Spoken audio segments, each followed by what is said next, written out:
Bienvenidos y bienvenidas a su programa bíblico existencial, donde compartimos con ustedes este tema maravilloso que es el misterio de la revelación de Dios a través de su palabra. Estamos compartiendo la carta a los Gálatas y hoy veremos el capítulo 2. Vamos a reconocer que siempre estamos en presencia del Señor, que somos parte de Él porque es nuestro templo santo. Te damos gracias, Señor, por este día, por todo lo que nos regalas, que el estudio y el compartir de tu palabra nos ayude a crecer como auténticos discípulos misioneros tuyos, para que como María vayamos presurosos al servicio de los más necesitados. Por Jesucristo nuestro Señor. Amén. En el nombre del Padre, y del Hijo, y del Espíritu Santo. Amén. Muy bien, vamos a mirar esta carta en el capítulo 2.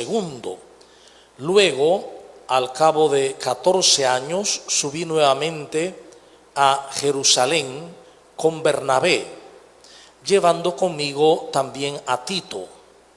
Subí movido por una revelación y les expuse a los notables en privado el evangelio que proclamo entre los gentiles, para ver si corría o había corrido en vano. Pues bien, ni siquiera Tito, que estaba conmigo, con ser griego, fue obligado a circuncidarse. Y esto a causa de los intrusos, los falsos hermanos que solapadamente se infiltraron para espiar la libertad que tenemos en Cristo Jesús, con el fin de reducirnos a la esclavitud, a quienes ni por un instante cedimos, sometiéndonos a fin de salvaguardar para ustedes la verdad del Evangelio, y de parte de los que eran tenidos por notables. No importa lo que fuesen, Dios no mira la condición de los hombres. En todo caso, los notables nada nuevo me impusieron. Antes, al contrario, viendo que me había sido confiada la evangelización de los incircuncisos, al igual que a Pedro a los circuncisos, pues el que actuó en Pedro para hacer de él un apóstol de los circuncisos, actuó también en mí para hacerme apóstol de los gentiles. Y reconociendo la gracia que me había sido concedida, Santiago, Cefas y Juan, que eran considerados como columnas, nos tendieron la mano en señal de comunión a mí y a Bernabé, para que nosotros fuéramos a los gentiles y ellos a los circuncisos. Solo nos pidieron que nos acordáramos de los pobres, cosa que hemos procurado cumplir. Mas cuando vi a Cefas a Antioquía y vino acá, me enfrenté con él cara a cara, porque era censurable. Pues antes que llegaran algunos de parte de Santiago, comía en compañía de los gentiles, pero una vez que aquellos llegaron, empezó a evitarlos y apartarse de ellos por miedo a los circuncisos. Y los demás judíos disimularon como él, hasta el punto de que el mismo Bernabé se vio arrastrado a la simulación. Pero en cuanto vi que no procedían rectamente conforme a la verdad del Evangelio, dije a Cefas en presencia de todos: si tú, siendo judío, vives como gentil y no como judío, ¿cómo obligas a los gentiles a vivir como judíos? Nosotros somos judíos de nacimiento y no gentiles pecadores.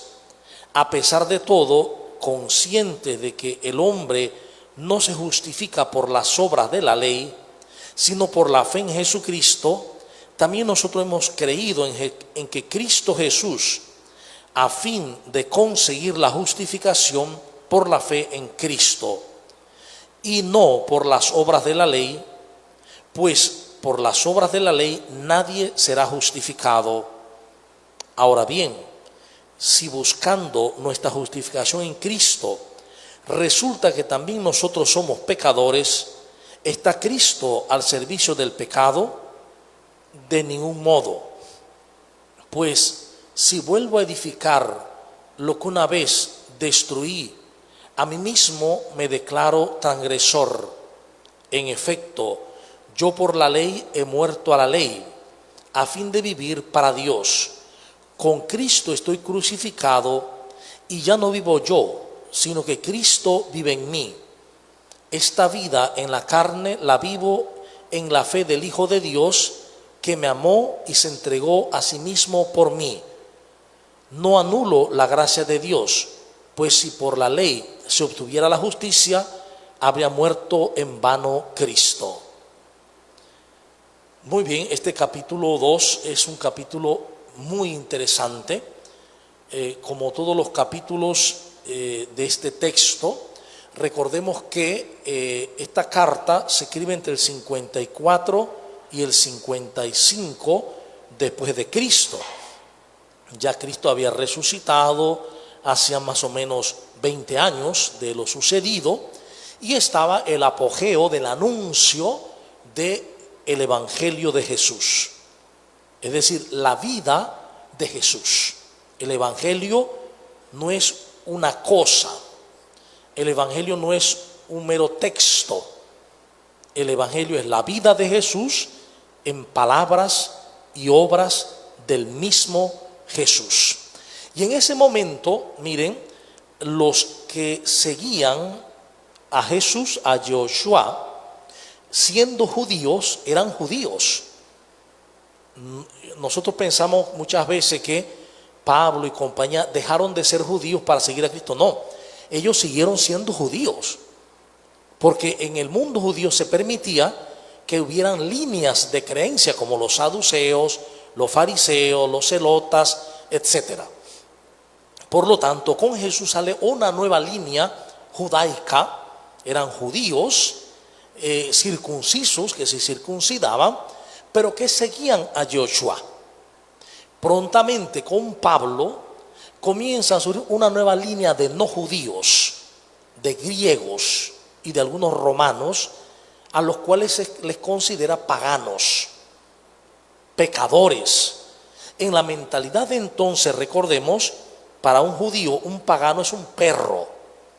El perro no merece la vida porque no conoce a Yahvé. Entonces el gran choque fue que entraran paganos al seguimiento de Yoshua. Los judíos primero tuvieron un problema allí, porque decían que los que venían del mundo griego tenían que someterse a la ley judía, incluyendo la circuncisión. Pablo está defendiendo la libertad cristiana, una nueva libertad. Entonces vamos a mirar cómo Pablo defiende esta nueva libertad y cómo argumenta para mostrar que la salvación no viene de cumplir normas ni religiosas ni legales, viene de la gracia en Cristo Jesús, de acoger la vida, el Evangelio, las obras y palabras de Jesús en la vida de uno. Entonces, luego, al cabo de 14 años, es decir, 14 años estuvo Pablo dando su vida, misionando. Luego de 14 años subí nuevamente a Jerusalén con Bernabé, llevando conmigo también a Tito. Es decir, suben a Jerusalén. Recuerden que a Jerusalén se sube de donde esté. Siempre, no importa del norte, del sur, de donde vengamos, siempre a Jerusalén se sube, porque es el punto más alto, el lugar de Sión, del encuentro del Mesías con el pueblo y de Dios con su pueblo. Subí movido por una revelación y les expuse a los notables en privado el evangelio que proclamo. Fíjense, Pablo está diciendo que él no va porque decidió él ir, sino que en medio de las circunstancias que habían, el problema que había en Galacia, de estos judíos que han llegado, creyentes en el Mesías, pero que eran judaizantes, obligaban o querían obligar a que los cristianos paganos, los seguidores de Yoshua, se circuncidaran y cumplieran la ley. Entonces allí él sube para dilucidar las cosas, para aclarar las cosas. Y dice, les puse a los notables en privado el evangelio que proclamo. Es decir, él les dijo, esto es lo que yo anuncio sobre Jesús. ¿Y por qué lo hace? Dice, no sea que corría o hubiese corrido en vano. Es decir, no sea que hubiese enseñado un evangelio que no era, algo falso. Por eso dice, fui con Bernabé y con Tito a Jerusalén con los notables. Entonces dice, pues bien, ni siquiera Tito, que estaba conmigo, con ser griego, fue obligado a circuncidarse. Él está explicando a los Gálatas que cuando él subió a Jerusalén, ni siquiera a Tito, que era griego, le obligaron a circuncidarse. Y esto a causa de los intrusos, los falsos hermanos que solapadamente se infiltraron para espiar la libertad que tenemos en Cristo Jesús. Recuerden que los judíos viven una forma religiosa muy legal. Entonces la ley es lo primero, pero no es solo la ley, los mandamientos, sino los 613 preceptos que señala pues ahora el Talmud, ¿no? Entonces pues vivían de la ley, lo legal, mientras que en Cristo los judíos que se habían convertido habían hallado una nueva libertad. ¿Cuál es esa nueva libertad? Que no estamos obligados a cumplir la ley, no hay una obligación, sino que todo se vive desde el amor de Jesús en cada uno y en cada una, y hacia cada uno y hacia cada una. Esto para ellos es maravilloso. Por eso él expone esa libertad en Cristo y denuncia que hay unos que se han infiltrado solapadamente para engañar, para poner en crisis a la comunidad, porque les cuestionan su libertad en Cristo, con el fin, dice, de reducirnos a esclavitud, sometiéndonos a fin de salvaguardar para ustedes la verdad del evangelio. Es decir, estos solapados, estos falsos discípulos, quieren, dice, meternos en la esclavitud de la ley. Es decir, estos que seguían a Cristo por fe, y Cristo le llamaba a vivir una sola vida, la vida del amor a Dios con todo el corazón, con todo el alma, con todas las fuerzas, y amar al prójimo como Él nos amó. Les quieren volver a una vida legal, de preceptos, a una vida de esclavitud. Entonces Pablo está defendiendo esto. Dice, y de parte de los que eran tenidos por notables, no importa lo que fuese, Dios no mira la condición de los hombres. Pueden ser muy notables, pero Dios no mira la condición de los seres humanos. En todo caso, los notables nada nuevo me impusieron. O sea, al exponer la forma de evangelizar, Pablo dice, los notables no me corrigieron en nada. Es decir, estuve bien. Antes, al contrario, viendo que me había sido confiada la evangelización de los incircuncisos, es decir, Pablo, además de exponer el evangelio como él lo exponía, es decir, lo fundamental en Cristo Jesús, expone que él ha recibido de parte de Cristo mismo la tarea de evangelizar a los incircuncisos, es decir, a los paganos, en general a los griegos. Dice, así como Pedro a los circuncisos, pues el que actuó en Pedro para hacerlo apóstol, también actuó en mí, ¿sí? Para que fuera a los gentiles. Y reconociendo la gracia que me había sido concedida, ¿sí?, Santiago, Cefas y Juan, que eran considerados como columnas, nos tendieron la mano en señal de comunión a mí y Bernabé. Fíjense, es interesante que Pablo dice que cuando él va a Jerusalén encuentra 3 columnas de la iglesia. La primera columna es Santiago, la segunda es Pedro y Juan.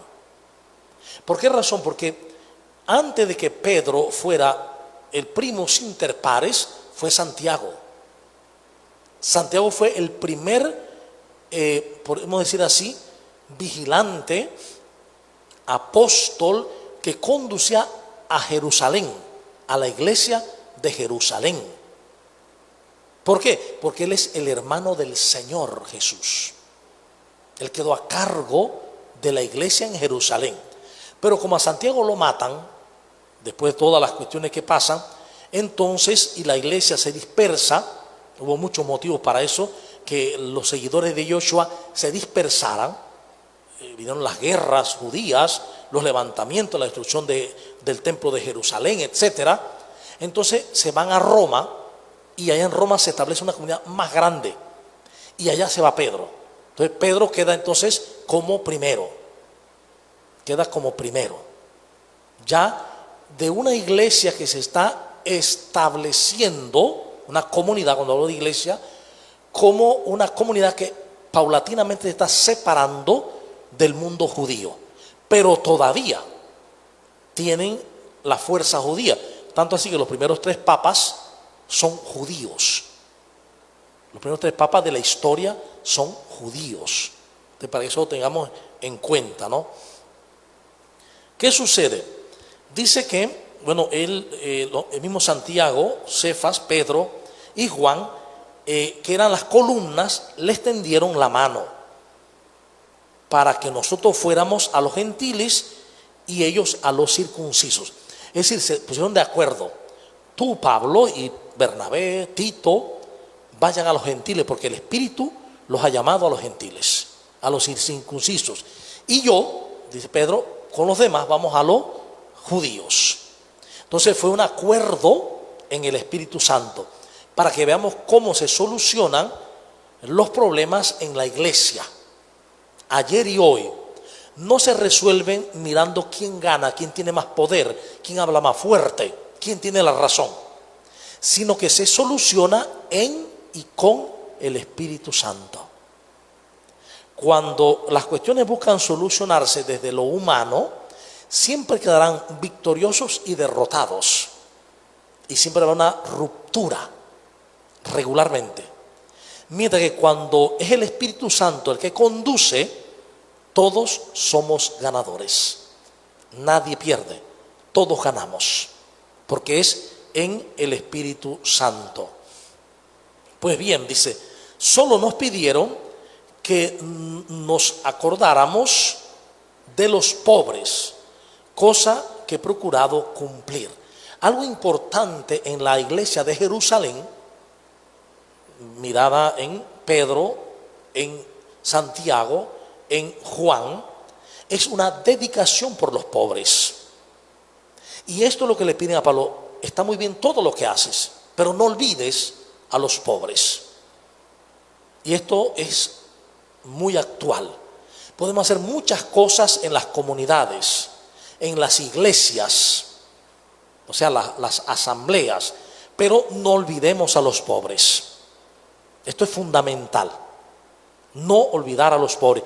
Imagínense que este texto luego San Juan Crisóstomo va a decirle a los diáconos, cuando vayan a la liturgia y vayan al altar de Cristo, era más los domingos, no había Eucaristía en semana, solo en domingo.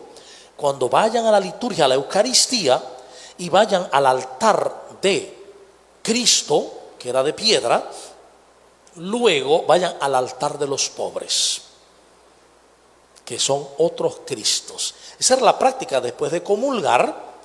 Nunca se guardaba formas, eso es muy tardío, siglo XIII, XII, XIII, para acá. Se celebraba la Eucaristía y se guardaban panes para los pobres y para los enfermos. Se le llamaba a los creyentes pobres que no habían asistido o a los enfermos que no habían asistido. ¿Ve? Y los enfermos eran considerados pobres también. Entonces, ese era el sentido. Es más, en un momento va a decir también que en la patrística se va a decir: ustedes que gastan en lino y no sé cuánto, en ornamentar los templos, mientras que Cristo muere de frío afuera. Gastamos en cosas de los templos, mientras que Cristo muere de hambre, sin techo, sin zapatos, sin nada. Esto todavía no lo hemos asumido. Eso todavía no lo hemos asumido. Hay mucho que trabajar en nuestras comunidades al respecto. Esta sola frasecita: no olviden a los pobres. No olviden a los pobres. Por una sencilla razón, porque recuerden que Cristo manifestó que Él es el pobre, que Él es el rico, que Él es el enfermo, que Él es todos, pero que los pobres también son Él y hay que auxiliarlos. Mucho más que mera asistencia o asistencialismo, ayudarlos a ser autores de su desarrollo. Bien, Pablo y Pedro se encuentran en Antioquía después de esto. Dice: mas cuando vino Cefas a Antioquía, me enfrenté con él cara a cara. Es interesante, hubo un altercado entre Pedro y Pablo.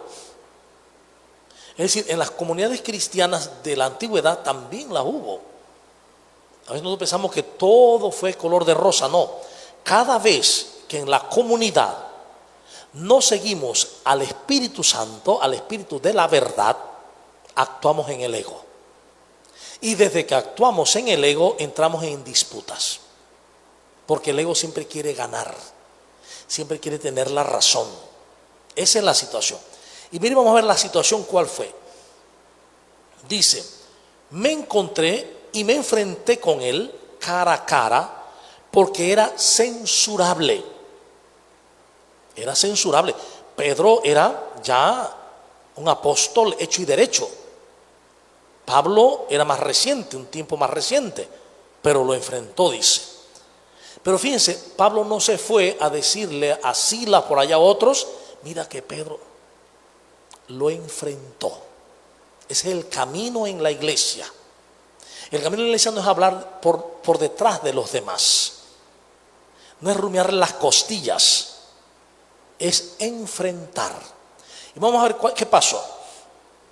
Pues antes que llegaran algunos de parte de Santiago, ¿quién mandó Santiago?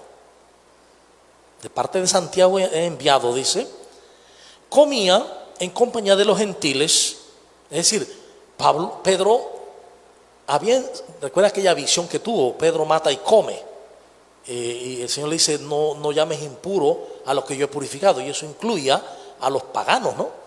Entonces Pedro pues tiene relación con los paganos y se come con ellos, se relaciona, algo que un judío, ya sea de la línea de los fariseos, de los saduceos, no haría. Pero Pedro, que está en la línea mesiánica de Joshua, sí lo está haciendo, está relacionándose con los gentiles. Pero cuando llegaron aquellos que venían de parte de Santiago, empezó a evitarlos. Ya no comía con ellos, los alejaba. ¿Ve?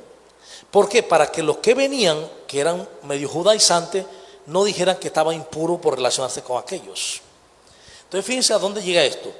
Y los demás judíos disimularon como él, hasta el punto de que el mismo Bernabé, que andaba con él, se vio arrastrado a la simulación. Miren lo que pasó. Yo no ando con ellos, Es lo que dijo. Yo no ando con ellos, yo no como con ellos, estoy acá con ustedes, pero antes estaba comiendo con ellos. ¿Ve? La simulación. Pero en cuanto vi que no procedían rectamente conforme a la verdad del Evangelio, aquí ¿cuál es el motivo? La fuerza, la verdad del Evangelio. Porque Pedro mismo dice, porque Jesús enseñó que no hay ni judíos ni griegos. ¿Ve? Después lo dirá otra vez, en el capítulo 3. Es decir, el muro que nos dividía se derrumbó. Entonces él está claro que la verdad es que no hay distinción entre nadie, ¿no? Dice, en cuanto vi que no actuaba conforme a la verdad del Evangelio, dije a Cefas, en presencia de todos, miren, en presencia de todos, si tú, siendo judío, vives como gentil y no como judío, ¿cómo obligas a los gentiles a vivir como judíos? O sea, tú estás viviendo como gentil con los gentiles. Y ahora te haces de un lado y quieres decirle, porque ellos vinieron del judaísmo, ahora quieres decirle que vivan el judaísmo. Si tú estabas con ellos, le reclama un acto de hipocresía. Había actuado con hipocresía. ¿Por qué lo hizo Pedro? Por miedo. Las cosas las hacemos por miedo. Miedo a ser criticado por sus hermanos de Judea, ¿no? Entonces Pablo tiene la valentía de hacerlo, pero fíjense cómo lo hizo. Miren el lenguaje que usa. Si tú, siendo judío, o sea, porque también es judío, vives como gentil, no lo está insultando. Miren, no lo ha agredido. Es interesante este detalle. Pablo enfrenta a Pedro, pero no lo agrede, sino que le habla según el espíritu de la verdad. Vives como gentil y no como judío, es decir, no siguiendo leyes. ¿Cómo obligas a los gentiles a vivir como judíos? ¿Cómo se enfrenta a una situación cara a cara, pero siempre en el Espíritu Santo y siempre en el amor? Entonces fíjense, dice, nosotros somos judíos de nacimiento y no gentiles pecadores. Él está diciendo cómo piensa un judío. Nosotros somos judíos de nacimiento, somos la raza de Yahvé, no gentiles pecadores, no perros. A pesar de todo, conscientes de que el hombre no se justifica por las obras de la ley, sino por la fe en Jesucristo, también nosotros hemos creído en Cristo Jesús, a fin de conseguir la justificación por la fe en Cristo. Aquí Pablo va a revelar algo que es muy fuerte. Es el tema de la justificación. Fue el tema de la gran separación de la iglesia con el protestantismo. Uno de los grandes temas fue la justificación. Entonces, Pablo dice que no somos justificados por las obras de la ley. Es decir, no es lo que yo hago en cumplimiento de la ley lo que me justifica. No es porque yo cumplo esto y esto y esto y esto y esto que quedo justificado. En lenguaje nuestro, moderno, no es que yo al hacer esto, esto y esto y esto, por eso voy a ir al cielo. Porque yo hago esto y esto y cumplo. Y yo hago las cosas como Dios lo manda. Dicen, no, no es por eso. No es por las obras de la ley, sino por la fe en Jesucristo. Por la fe en Jesucristo, por creer en Él. ¿Sí? Y no por las obras de la ley, repite. Pues por las obras de la ley nadie será justificado. Taxativamente. Nadie que quiera cumplir los 613 preceptos que se deducen de la Torá, nadie se justificará intentando cumplirlos. Por muy de pronto ascético que sea o ascética que sea, no se justifica. Porque la justificación solo viene de la fe en Jesucristo, en el Señor. Ahora bien, si buscando nuestra justificación en Cristo, resulta que también nosotros somos pecadores, es decir, nosotros, si buscamos la justificación con Cristo, pero libremente decidimos seguir el camino del error, cuando habla de pecadores hay que entender camino de error. Y el camino de error es salir de la senda del amor. El amor es la verdad, porque Dios es amor y Dios es verdad. Salirme de la senda del amor es el error, eso es el pecado. Entonces, si nosotros buscando la justificación en Cristo, resulta que también somos personas que nos alejamos del amor, ¿está Cristo al servicio del error, del pecado? De ningún modo. Pues si vuelvo a edificar lo que una vez destruí, a mí mismo me declaro transgresor.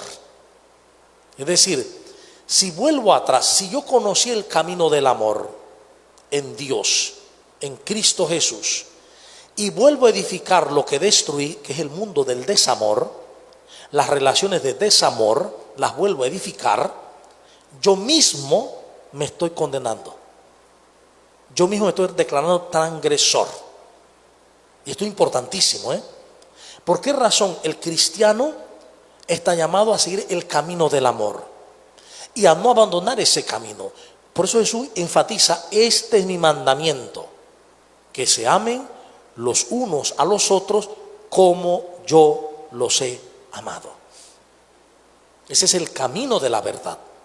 Salirnos de ese camino, que incluye miedo, odio, resentimiento, juicio, condena, separación, etcétera, es construir lo que una vez habíamos destruido y declararnos transgresores, porque nos hemos apartado del camino del amor. En efecto, yo por la ley he muerto a la ley, dice Pablo, a fin de vivir para Dios con Cristo. ¿Sí? Yo he decidido morir a la ley para vivir con Dios.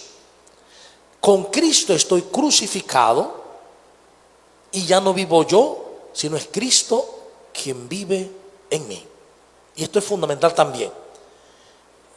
¿Qué es la cuestión? ¿En qué consiste la vida cristiana? Que yo muero a la ley. Estoy crucificado con Cristo. ¿Crucificado con Cristo a qué? Al hombre viejo, dice Pablo. ¿Y cuál es el hombre viejo? El hombre del desamor. El hombre que vive del miedo, de lo que acabo de decir: odio, resentimiento, juicios, condenas, envidias, etcétera, etcétera. Ese es el hombre viejo. Ese hombre viejo lo tengo crucificado con Cristo, muerto con él. Por eso cuando bautizan, uno bautiza o es bautizado, se desciende, se mete en el agua y dice: y entonces ya no vivo yo, ya no vive mi ego, ya no me dirige mi ego, sino que es Cristo quien vive en mí. Ahora, muerto al hombre viejo, renazco al hombre nuevo, es decir, al resucitado. Y ahora vivo resucitado con Cristo. Es decir, vivo una vida de amor. La vida de amor es la vida nueva. Una vida de amor total, incluso a los enemigos. Cuando amamos incluso al enemigo, ya no vivo yo. Es Cristo quien vive en mí. Y esto no es un ideal para algunos. Esto es para toda la comunidad. Todo cristiano, toda cristiana deberíamos desear vivir esto. y poder decir, ya no vivo yo, es Cristo quien vive en mí. Mi ego lo he puesto a un lado para que Él conduzca mi vida. Ya no lo conduzco yo, mi ego, ahora me conduce el Espíritu Santo, como a Jesús hacia el desierto. Dice, esta vida en la carne, entonces explica cómo se vive esta vida en la carne. Esta vida en la carne la vivo en la fe del Hijo de Dios. Ustedes están en el mundo, pero no son del mundo. Esta vida en la carne, en el mundo, en las leyes del ego, sí, yo dice vivo aquí, pero la vivo en la fe del Hijo de Dios, no en la fe del mundo. Mi fe, lo que yo creo, no es lo que me enseña el mundo, no es lo que me dice el mundo. Miedo, odio, separación, carencia, ¿no? Dice, mi fe está en la revelación del Hijo de Dios, que me amó y se entregó a sí mismo por mí. Entonces, esta conciencia es también importantísima, que me amó. Él está convencido, a pesar de todo lo que hizo Pablo, las persecuciones, asesinato en segundo grado, etcétera. Dice, Cristo me amó, estoy convencido de esto, y que dio su vida por mí. Es decir, estoy convencido que Cristo me ha justificado todos mis errores, porque Él dio su vida por mí. Es más, dice, yo creo que de pronto sería bueno que en las comunidades nos preguntáramos eso. ¿Nosotros creemos realmente que Cristo me ama personalmente y que nos ama a todos personalmente y que nos ama a todos por igual? Y que no solo eso, me amó y me salvó porque dio su vida por mí. Esto es interesantísimo hoy en el siglo XXI. Preguntarme si yo creo que Cristo me ama, que Dios me ama en Cristo y que estoy salvado, justificado porque Él ha dado su vida por mí. ¿Creemos eso? Y fíjense lo que dice después. No anulo la gracia de Dios, pues si por la ley se obtuviera la justicia, es decir, si por cumplir los mandamientos, por cumplir la ley, los preceptos, se obtuviera la justicia, vamos a hablar un lenguaje otra vez nuestro, si por cumplir la ley, mandamiento, quizás los 613, vamos al cielo, habría muerto en vano Cristo. Fíjense lo profundo que es esto. Si nosotros pudiéramos salvarnos por nuestras obras, porque somos buenos, porque cumplimos, etcétera, entonces en vano murió Cristo. ¿Ven? Y fíjense, entonces alguien puede decir, bueno, pero si es así, si creo que Cristo me salvó, me ha salvado y me ha amado, entonces puedo hacer lo que me da la gana y no pasa nada. No, porque aquí es al revés. Nosotros hemos creído que hay que hacer obras buenas para salvarse, y no, es encontrarme con Jesús, darme cuenta que me ha salvado y entonces producto de eso hago obras buenas. Es decir, es respuesta. El actuar bien es respuesta a la experiencia de amor profundo con Él. No es al revés. Hago esto para salvarme, hago esto para que me ame, hago esto para que me perdone. No, es al revés. Como encuentro un amor tan grande en Dios, que en Cristo ha dado su vida por mí, entonces la respuesta es hacer obras buenas por gratitud a la gratuidad de Dios. Entonces, hoy yo creo que muchas veces en los ambientes cristianos en general y católicos en particular, todavía no asumimos esto, de que si por la ley se obtuviera la justicia, habría muerto en vano Cristo. Todavía no hemos asumido esto, porque la mayoría de la gente está pensando que se salva precisamente cumpliendo leyes, cumpliendo normas. Y cumpliendo la norma me merezco el cielo. Y a veces decimos, ay, esa persona tan buena, ella merecía el cielo, que es tan buena, se va derechito al cielo, como si ella se hubiera ganado el cielo. Cuando digo eso, estoy declarando vana la muerte de Cristo. No, esa persona y todas las personas nos salvamos porque Cristo murió por nosotros, dio la vida por nosotros, nos ha justificado ya. Y ahora lo que nos queda es, en gratitud, responder a esa gratuidad amando. Nosotros no amamos por ley, amamos por la alegría de sabernos amados. El cristiano no está llamado a amar por ley, sino por la experiencia profunda de ser amado por nuestro Padre Dios. Ese es nuestro camino y que debemos profundizar. Es decir, nosotros, yo creo que actualmente hay varios puntos que este capítulo nos tiene que hacer pensar. El primer punto que tenemos que hacer énfasis es que hay que verificar si el evangelio que estamos anunciando es el verdadero. No sea, dice, que estemos corriendo en vano. El evangelio que estamos anunciando, viviendo, es el verdadero evangelio, el de Jesús.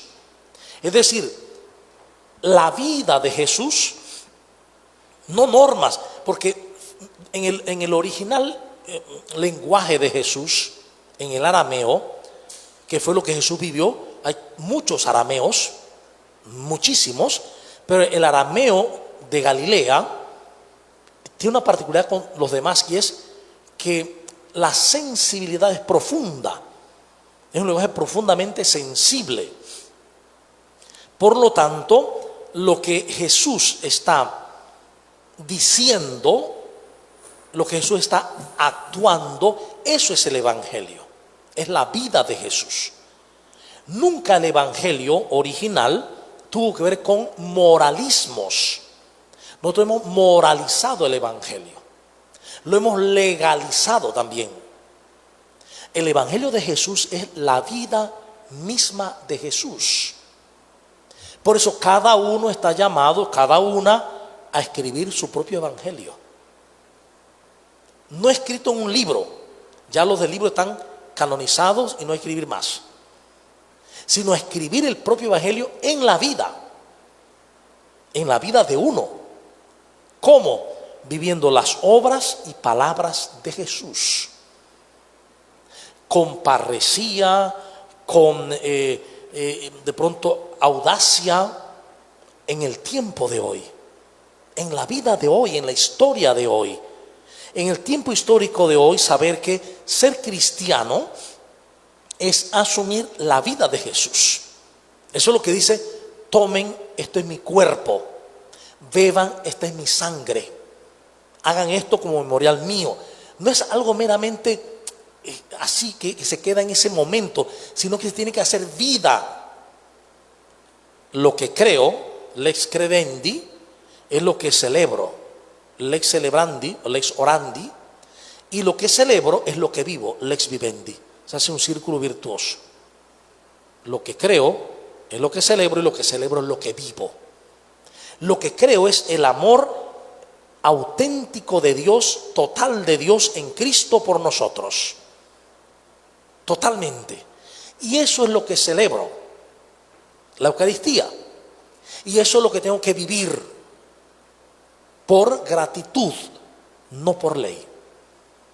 Y fíjense que esto, en este aspecto, Santa Teresa de Jesús, en el libro de su vida, hace una narración impresionante, porque ella dice que ella vivió, dice, más de 20 años, casi 20 años, con el alma apretada, donde deseaba cualquier cosa menos que orar.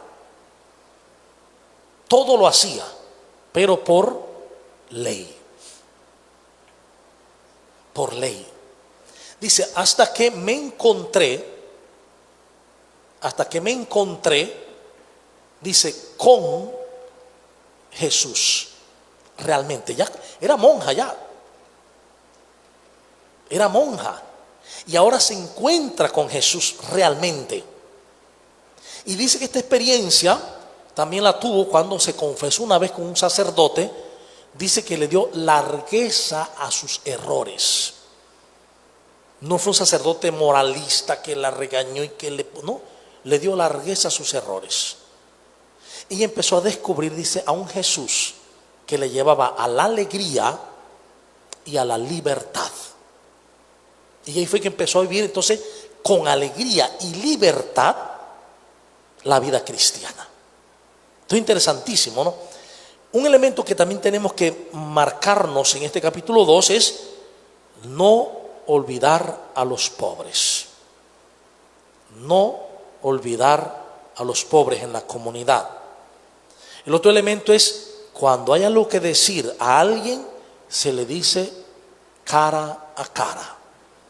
Y siempre en la corrección del Espíritu Santo. Otro elemento también que es fundamental es que la justificación se consigue por la fe en Cristo Jesús, no por las obras de la ley.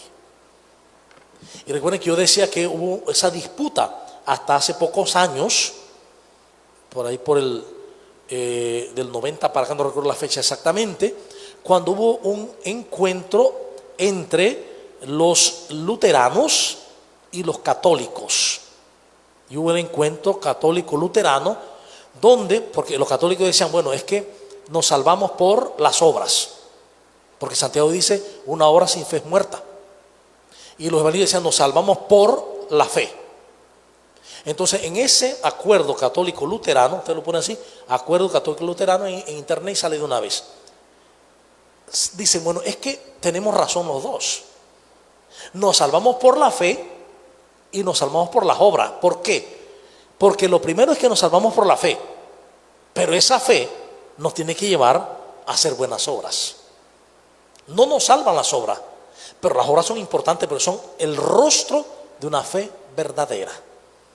Si no tengo obras, la fe es muerta. Una fe verdadera en Cristo Jesús me lleva a hacer obras de amor, porque estoy henchido de amor, ¿sí? Y lo último es, bueno, lo penúltimo es decir, llegar a darme cuenta que no vivo yo, es Cristo quien vive en mí. Debo esforzarme en abrirme para descubrir que no vivo yo, es Cristo quien vive en mí, que es el Espíritu de Cristo el que me guía y el que soy. El que me guía y el que soy. Entonces ya no vivo yo, el ego dejarlo a un lado y que Cristo vive en mí, me conduzca. Y finalmente, que si creemos que por las obras de la ley podemos obtener la justificación, estamos diciendo que Cristo murió en vano. Estas cosas, pues estos elementos, tenerlos en cuenta en nuestras comunidades cristianas. Vamos a abrir ahora el ciclo de preguntas y respuestas para mirar si hay algo que no se comprende o algo que se quiera de pronto sumar, etcétera. Buenas noches. Sí, ahora mismo, Padre, prácticamente nos está enseñando, se puede decir, un nuevo evangelio, porque siempre hemos tenido la idea de que los malos los van a castigar, de que los buenos se van a salvar, pero usted nos está predicando un evangelio de amor, o sea, de un inmenso amor de Dios, en la cual todos deben salvarse. Nos pone un poco la cosa difícil, porque ya estábamos acostumbrados a eso, ¿no? Ahora hay que cambiar esa forma de vivir, de ser y de pensar. Porque tenemos que verlo, como ustedes dicen, en la mirada de Jesús. O sea, no ver a, por ejemplo, un asesino, un ladrón, lo que sea, de esa forma como pecador o como que lo van a castigar, sino que ellos tienen la oportunidad también, igual son hijos de Dios y Dios nos ama a todos por igual. Entonces, está un poquito complicado para nosotros cambiar eso, ¿no? Claro, el término sería todos, no tenemos que salvarnos, todos estamos salvados y todos somos amados por Dios. ¿Por qué? Porque alegremente siempre decimos, Cristo vino al mundo ¿para qué? Para salvar al mundo. ¿Qué hizo Cristo? Perdonó nuestros pecados. ¿Qué hizo Cristo? Murió por nosotros. Pero ¿cuándo lo hizo? Ya hace 2000 años. Ya está hecho. Ya eso se dio. Ya Cristo realmente murió por mí y dio la vida por mí y me ama. La experiencia de Pablo. Aquí lo que hay que cambiar es el chip, la forma de cómo yo creo. No creemos que Cristo nos ama. Pero y entonces los pecadores, porque de una vez salimos. ¿Y qué pasó con los pecadores? Porque a veces ni nos incluimos. No, ¿qué son los pecadores? Entonces volvemos a la mujer adúltera, al hijo pródigo, a Zaqueo. Como todo mundo le llamaba pecador, Jesús dice, este también es un hijo de Abraham. Este también es un hijo de Dios. Y de hecho, Jesús le dijo a él, hoy ha llegado la salvación a tu casa. Aunque era un pecador según los demás, hoy ha llegado la salvación a tu casa. Jesús es nuestra salvación. Entonces, el evangelio de Jesús efectivamente es un evangelio de amor, de ternura, de salvación. Por eso es que las primeras comunidades cristianas se fueron regando tan rápidamente, porque era un anuncio fabuloso.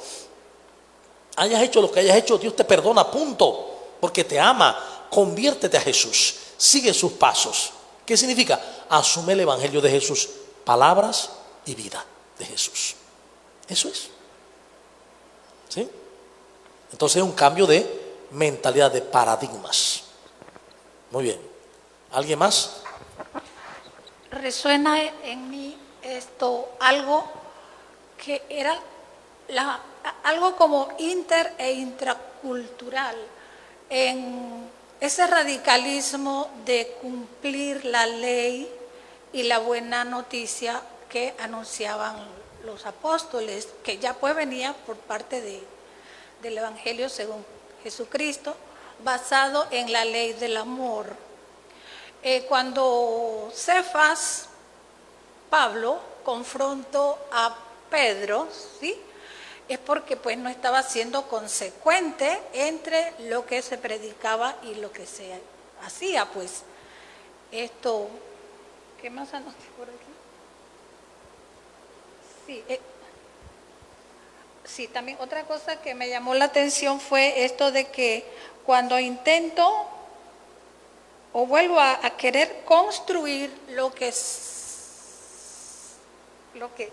era anteriormente, ajá. ¿Qué? Lo que había dejado, lo que había destruido, la vida anterior. Ajá. ¿Qué pasa? Estoy acusándome a mí mismo, estoy condenando a mí mismo. Eso es fuerte. Por supuesto, ¿por qué? Porque si yo he aprendido que el camino del amor es el camino de la verdad y me sesgo conscientemente a volver al desamor, a juzgar, a condenar, a odiar, yo mismo sé que me he sesgado. Y me estoy condenando a mí mismo porque me he apartado de la verdad. He caído en el error. Y el error siempre esclaviza. Aquí está de por medio o vivir la libertad de los hijos de Dios o vivir la esclavitud de la ley. Pablo lo llama así, esclavos de la ley viviendo en el miedo. El que vive esclavo de la ley vive en el miedo. Siempre. El que vive esclavo de una ley familiar, la ley del esposo, la ley del papá, vive con miedo. Porque vive de una ley. A diferencia de vivir en el amor, que es total libertad. O sea, no somos nosotros mismos en todo caso. Claro, es que si para vivir eso, tengo que dejar a un lado mi ego y todas las creencias del ego, dejarlo a un lado, para empezar a creer como Cristo y en Cristo. Bien. Unas cositas ahí, padre. ¿Usted podrá explicar un poquito más esa última parte? Que si nosotros nos salvamos, Cristo no hizo su trabajo. Si puede definir un poquito más eso, que he quedado un poco confundido. Muy bien, muy bien. Que bueno, fíjate que un momento dado, cuando, si tú recuerdas o nos recordamos, cuando Jesús le dice a los apóstoles qué difícil es que un rico pueda entrar al reino de los cielos, al reinado de Dios. Entonces, luego aclara, dice, qué difícil que los que están apegados a las riquezas puedan entrar al reino de los cielos. Entonces los apóstoles dijeron, entonces ¿quién puede salvarse? Porque todo el mundo está pegado a algo, a su riqueza. Y Jesús le respondió, para el hombre es imposible, para Dios todo es posible. Entonces hay que partir de que salvarme a mí mismo es imposible. Puedo hacer lo que sea y no me salvo. Y creer que sí lo hago es decir que fue vana la muerte de Cristo. ¿Por qué? Porque realmente fue la entrega de Jesús, la vida de Jesús entregada por amor, la que nos ha salvado. Y recordemos algo, la palabra salvación no aparece en el lenguaje original de Jesús. La palabra salvación está en el griego, en el original griego como soter, soteria, de ahí viene salvación, pero en el lenguaje arameo original esa palabra no existe. La palabra que traduce, se puede traducir del arameo al griego soteria, al español salvación, es vida. Es vida. Por eso, incluso en los evangelios, en griego, cuando se ponen las palabras de Jesús, las palabras que él menciona es vida. Yo he venido para que tengan vida. Una vida abundante, la vida de Dios. Yo he venido para que ustedes descubran la vida de Dios en ustedes, la vida de Dios que está en mí. Entonces, en ese descubrimiento de esa vida que Dios me ha dado, es que encuentro la salvación en la justificación de Jesús. En Cristo Jesús encuentro la justificación. Si yo creo que me puedo salvar yo mismo haciendo cosas buenas, estoy equivocado. No me salvo haciendo cosas buenas, ni nadie, ni Madre Teresa de Calcuta. Por una razón, porque no hay nadie bueno realmente. De hecho Jesús lo dijo, uno solo es bueno, el Padre. No hay nadie bueno. Pero tampoco hay nadie malo totalmente. Hay gente que tiene bondad y tiene maldad. Hay gente que tiene maldad y tiene bondad. ¿Ve?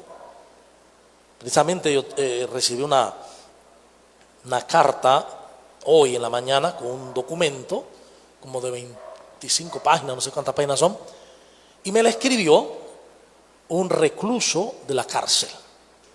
Y me dijo, hace algunos años usted me regaló un libro escrito por usted. Y fue el primer libro que leí en español, porque él no es español. Hoy le devuelvo un libro escrito por mí desde la cárcel. Jesucristo ha hecho obras maravillosas en mí. Jesucristo ha cambiado mi vida y me siento amado por Dios. ¿Eh? Entonces la experiencia con el Señor es fenomenal, pero por eso es que dice Aparecida que se requiere tener esa experiencia con Jesús, porque si no tengo la experiencia con Jesús voy a vivir de la ley, y cuando vivo de la ley me evalúo a mí mismo, yo cumplo esto y aquella no, aquel sí, aquella es tal, eso es tal, aquel es tal, y empezó a juzgar. El que vive de la ley y cree que puede salvarse está echando a un lado el encuentro y la muerte de Jesucristo. ¿Ve? Por otro lado, el que quiere pues salvarse se llena de gloria, vanagloria, de soberbia. Por eso cree que puede juzgar a otros. El que se deja salvar por Jesucristo, el que se descubre amado por Dios y salvado por Dios en Cristo, ya no juzga a nadie. Porque sabe que todos, como él o ella, han recibido la misma salvación. Bien, vamos a cerrar este programa. El próximo martes veremos el capítulo 3, muy también fenomenal. Te damos gracias, Señor, por esta oportunidad que tenemos de compartir tu palabra. Que esta palabra nos ilumine, nos llene nuestros corazones para vivir el verdadero evangelio, es decir, la vida, las obras y palabras de Jesús en nosotros, hasta el punto que podamos decir: ya no vivo yo, es Cristo quien vive en mí. Por Jesucristo nuestro Señor. Amén. En el nombre del Padre, y del Hijo, y del Espíritu Santo. Agradecemos la atención prestada y les recordamos y les invitamos al próximo programa de este bíblico existencial, donde pues crecemos según la palabra.